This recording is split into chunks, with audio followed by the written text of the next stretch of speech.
அண்ணா திராவிட முன்னேற்ற கழகத்தினுடைய பொதுச் செயலாளர் எங்களுடைய மரியாதைக்குரிய அருமை அண்ணன் எடப்பாடியாருடைய அனுமதியோடு மேதகு ஆளுநர் அவர்களை நேரடியாக சந்தித்து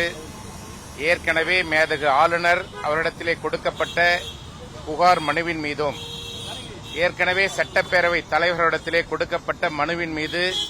இதுவரை எந்தவிதமான நடவடிக்கையும் எடுக்காததை கண்டித்தும் மேதகு ஆளுநர்களை நேரடியாக சந்தித்து ஏற்கனவே அனைத்து இந்திய அண்ணா திராவிட முன்னேற்ற கழகத்தின் சார்பிலே எங்களால் கொடுக்கப்பட்ட புகார் மனுவின் மீது விரைந்து நடவடிக்கை எடுக்க வேண்டும் என்பதை வலியுறுத்தி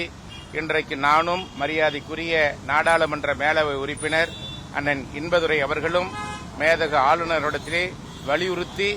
மீண்டும் அண்ணன் எடப்பாடியாருடைய அறிவுறுத்தலின் அடிப்படையில் மீண்டும் ஒரு புகார் மனுவை இன்றைக்கு தந்திருக்கிறோம்.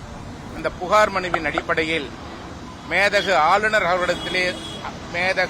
ஆளுநர் அவர்களுக்கு இருக்கின்ற அதிகாரத்தின் அடிப்படையில்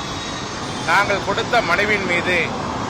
உடனடியாக நடவடிக்கை எடுக்க வேண்டும் என்று வலியுறுத்தியிருக்கிறோம். ஏற்கனவே குதிரை பேரத்தின் மூலமாக அனைத்திந்திய அண்ணா திராவிட முன்னேற்ற கழகத்தினுடைய 3 சட்டமன்ற உறுப்பினர்கள், அதன் பிறகு 1 சட்டமன்ற உறுப்பினர்கள், அதன் பிறகு 2 சட்டமன்ற உறுப்பினர்களை குதிரை பேரத்தின் மூலமாக குதிரை வேகத்திலே ஆட்சி அதிகாரத்தில் இருக்கின்ற இந்த அரசு அவர்களை விலை கொடுத்து வாங்கிக் கொண்டிருப்பதை கண்டித்தும் தொடர்ந்து இதுபோன்ற நடவடிக்கைகளை இந்த அரசு நிறுத்த வேண்டும் என்பதை வலியுறுத்தியும் மேதகு ஆளுநர் அவர்களிடத்திலே இன்றைக்கு நாங்கள் வலியுறுத்தி சொல்லியிருக்கிறோம். ஆளுநர் அவர்கள் இந்திய அரசியல் அமைப்பு சட்டத்தின்படி தமிழகத்தினுடைய தலைவர் ஆவார். அவருக்கு இருக்கின்ற அதிகாரத்தின் அடிப்படையில் நாங்கள் கொடுத்திருக்கின்ற மனுவின் மீது அனைத்திந்திய அண்ணா திராவிட முன்னேற்ற கழகத்தினுடைய பொதுச் செயலாளர், அனைத்திந்திய அண்ணா திராவிட முன்னேற்ற கழகத்தினுடைய சட்டமன்ற